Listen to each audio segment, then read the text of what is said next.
Good evening, fellow Toastmasters. For those of you who might not know, I used to be in the Navy for 6 years. While in the Navy for 6 years, I've seen all different types of leadership styles. And one leadership style in particular that stood out to, well, that was prevalent was the authoritarian leadership style. It's necessary in the military because you don't have time to really receive input from your subordinates.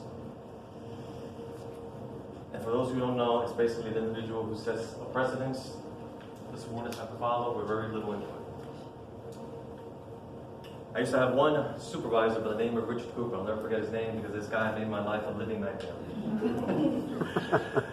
He was a conundrum, by the way. And anyways, for some reason, he did not like me.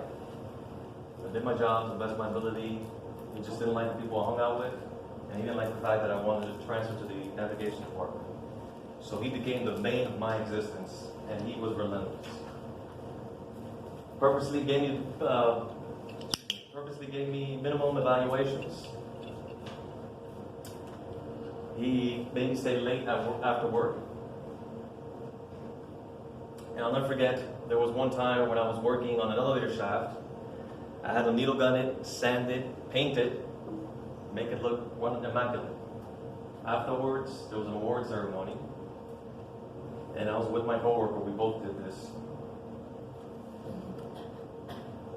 I remember he got awards, promotion, and I got nothing. I was shocked, to be honest with you. I'm not going to lie. Okay, fine, no problem. Afterwards, after the award ceremony, I went to my locker, and Cooper comes to me and says, "Oh, I'm so happy. I saw the reaction in your face today, and it was priceless. You didn't get that award. And you know why you didn't get it? It's because of me." To be honest, I wanted to knock him out right then and there. But I just kind of let it go and say, hey, you know what? This is not my career. This is only a moment in time. Just let it pass. When I vow, I don't want to be a leader like that. I recently took a Toastmasters leadership assessment, and I have about 3 leadership styles that I scored high on, and I'm only going to list 2. The first one is the pace setting, which basically focuses on productivity. It sets a pace or a standard, and I lead by example and expect those to follow. What the con is, it's ineffective if used for a long period of time. The second one is a democratic leadership style, which is a consensus. Every member gets their fair share. However, it's a con because one of the cons is it cannot be used if time is limited, and it cannot be used if the members do not have expertise on the subject matter. I used these 2 leadership styles without knowing when I was enrolled in a health science course a few years ago. We had to do group projects. I know everybody here loves group projects. We got broken into groups, and these group projects were a large percentage of our grade. So I remember the teacher broke us up into groups. With our group members, we submitted rough drafts, communicated back and forth, no problem. We submitted the first paper. We got the grade back about a week later, and we got an F.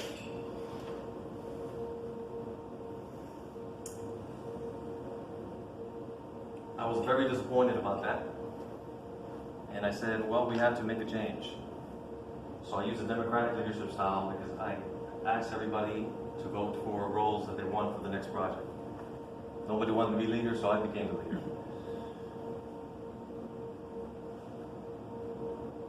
We agreed, we focused on the path, we had defined roles this time around. And I noticed while we were on this path,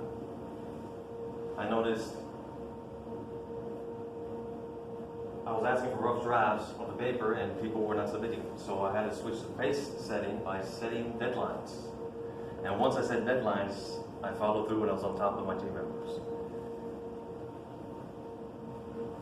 Long story short, we get an A, we passed. Afterwards, I remember after we passed the class, I remember seeing one of my group members in Costco. She walked by me, I said hello, she just gave me a nasty look. I guess she didn't like the way my leadership style, because, you know, like she didn't like it. But I realized that no matter what leadership style is dominant in your personality, you're not going to make everybody happy. The main thing is, I learned is, as long as the consensus is happy, then you're going to have a small percentage of people that are going to be unhappy. I also learned that, I'm going to use the quote, the famous words of JFK, leadership and learning are indispensable to one another. I learned that through this Toastmaster assessment, my leadership style, my strengths, my weaknesses, and now that I know what they are, I can play to my strengths. Now that I know about pace setting, I can play to that, and now that I know about the democratic leadership style, I can play to that. So the main thing is, the more that you learn about your leadership style, the more that you can play to your strengths. Thank you for the